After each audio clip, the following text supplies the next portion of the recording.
kadib muddo 9 maalmood oo la sugayay cidda noqon doonta hogaamiyaha cusub ee dalka Iran waxa habeenkii xalay si rasmi ah loogu dhawaaqay in Mujtaba Ali Khamenei oo ah wiilkii labaad ee hogaamiyihii dalkaasi Iran inuu noqonayo ninka caynaanka u qaban doona dalka dagaalada wajahaya ee Iran ee ay sahayaan quwadaha dunida ugu waaweyn gaar ahaan Mareykanka iyo Israa'iil oo duulaan ku qaaday 28kii bishii aynu ka soo gudubnay ee February kaas oo furkiisiiba lagu dilay hogaamiyihii dalkaasi ugu sareeyay ee in ka badan 36 sano talada wadankaas gacanta ku hayay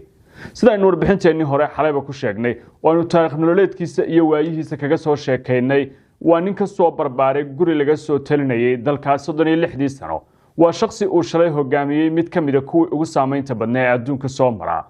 Mujtaba Ali Khamenei waxa uu hadda noqonayaa hogaamiyaha ruuxiga ee dalka Iran waxa uu caynaanka u qabanayaa dalku jira dagaalka abid ugu weynaa iska caabinaya quwadda koobaad ee adduunka iyo quwadaha kale ee ka dhisan mandiqada bariga dhexe Wafi Square waa mashruuci ugu weynaa abid ee laga hirgeliyo xaafadda Parkland magaalada Nairobi waxa isugu jira guryo deegaan ah xarumo ganacsi iyo hoteelo five star ah waa xarunta cusub ee nolosha casriga iyo ganacsigu ay ku kulmaan isku marna aad ka heli karto wixii faahfaahin ah lambarada shaashada ka muuqda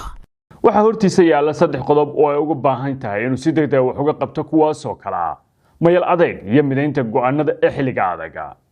Iran waxay ku jirtaa dagaal bartamaha la galay toddobaadkii labaad waxa isku mar la dareeraysaa Mareykanka Israa'iil iyo dalalka Khaliijka oo dhamaantood ay kula jirto dagaal aan waxba la isku harin dalkan oo badi la dilay dadkii hoggaanka u soo ahaa ama maskaxdii ka dambeysay kacaankii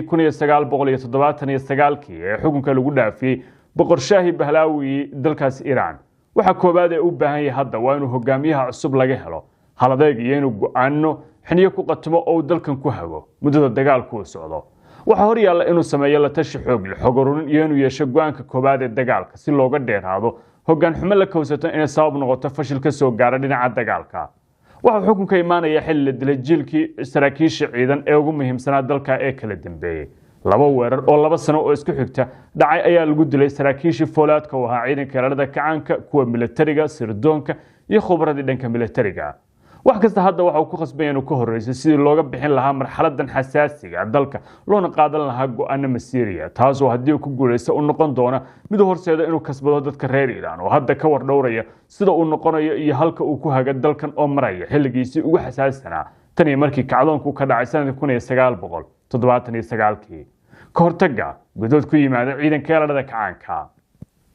toddobaadkan ciidanka ilaalada kacaanka ee dalka Iran waxa ay ku gacan saareen raaligelin uu bixiyay madaxweynaha dalka Mas'uud Pezeshkian kaasoo wadamada Khaliijka ka raaligeliyay duqeymihii Trabelka ahaa ee uga yimid dhinaca dalka Iran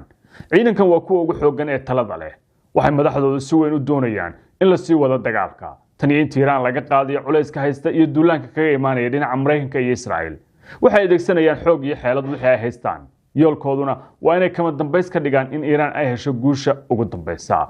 ciidamada ilaalada kacaanku waxay si toos ah uga amar qaataan hogaamiyaha ruuxiga ee hadda la doortay waa ciidan daacad ah labadii hogaamiye ee talada isaga horeeyay kuwaas oo kala ah Ayatollah Ruuhullah Khomeini asaasihii Jamhuuriyadda Islaamiga Iran iyo Ayatollah Ali Khamenei hogaamiyihii ugu muddada dheer ee soo mara talada dalka ee la dilay 28kii Febraayo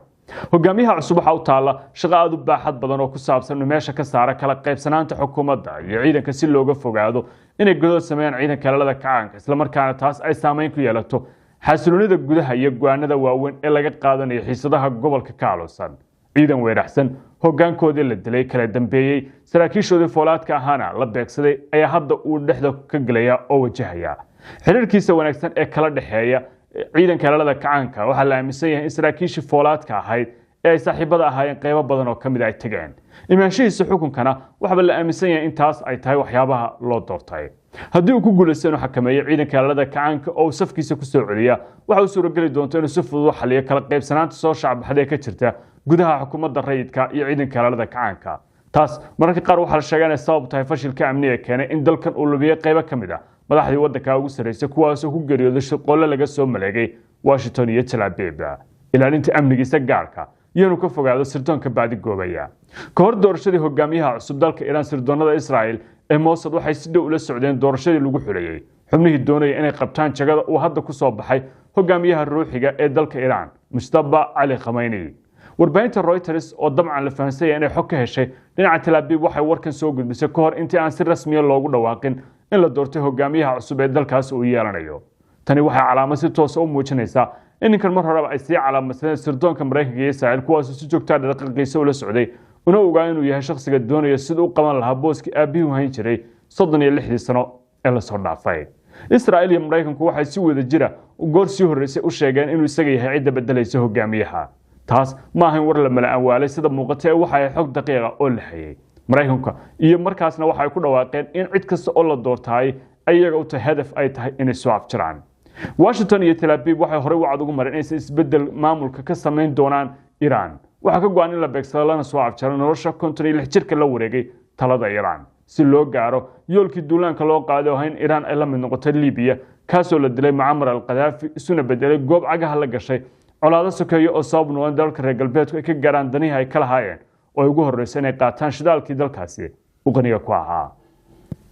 hogaamiyaha cusub ee Iran waxa xilligan la gudboonaya si uu weyn u ilaaliyo amnigiisa ka fogaado inuu bixiyo fursad ay ku dili karaan ama ku waxyeeleyn karaan dhinacyada Tel Aviv iyo Washington. si taasi loo hirgeliyana waxa uu baahan yahay dib u habeyn lagu sameeyo dhinaca sirdoonka ciidanka amnigiisa gaarka iyo inuu helo gabaad sax ah oo kaga dhuuman kara beegsi kasta oo kaga yimaada dhinacyada dilka uu qorsheynaya. kulaabashada miiska wada hadalku waa fursad mid ah hogaamiyaha cusub ee Iran. inkastoo wada hadaladu u dhaxeeyay Iran iyo Mareykanku ay si rasmi u burbureen bishii la soo dhaafay xalkuna isku bedelay xabad iyo gacan ka hadal aan waxba la isku reeban haddana sii socoshada dagaalku waa mid aan u fiicnayn dhinaca Tehran waqti xaadirkan waana mid ka hor imaanaysa in la sameeyo dib u habeyn xooggan oo lagu qaameeyo dalkan colaadaha guunka wajahaya laguna buuxiyo boosaska ay baneeyeen rig u geeriyooday duqeymihii ka dhacay magaalada caasimadda ee Tehran.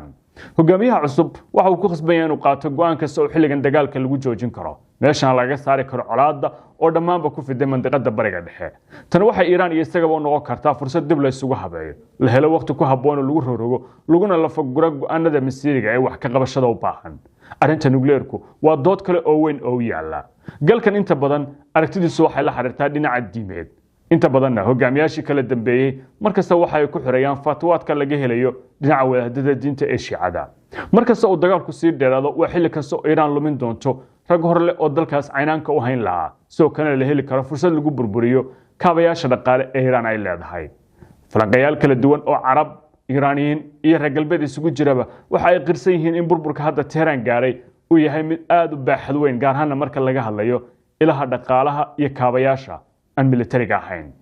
geesigu ma aha kan mar walba dagaalka horbida balse waa kan go'aan qaraar u qaatay si loo badbaadiyo arrimo waaweyn oo baahan dib u soo kabasho iyo in la helo xal waqti lagu dagaalgali karo. waana mid maanta hortaala hogaamiyaha konton jirka ee dalka Iran hadda taladiisa la wareegay Mustafa Ali Khamenei oo ku soo biiraya saaxadda hoggaanka gobolka bariga dhexe oo ah goob colaaduhu ay saaxiib la noqdeen soo kale marnaba aan laga helin nabad si joogta gobolkaasi uga hana qaaday. Iran waxay si cad u sheegtay inaysan si dhibi doonin oo ay dagaalamayso ilaa saacadda ugu dambeeya laakiin waxa wajahaysa culaysyo waaweyn oo uga imaanaya wadaha la dagaalamaya laftirkeedu sharyar ma shidayso oo difaaciyadeedu way sareeyaan 6 bilood ee soo socota inay haysato keed kasta oo hubeed oo ay ku dagaalami lahayd ay sheegeen. Iran waxay kale oo sheegaysaa in kaligeed aysan gobolka ka hari doonin haddii la go'aamiyo la iskuna raaco Iran in la reebo. waxay sheegtay in dalal badan ay la bixi doonto oo ay la degayso. taas dabcan wadamada khaliijka oo ay si weyn u duqeynaysay saacadihii iyo maalmihii la soo dhaafay.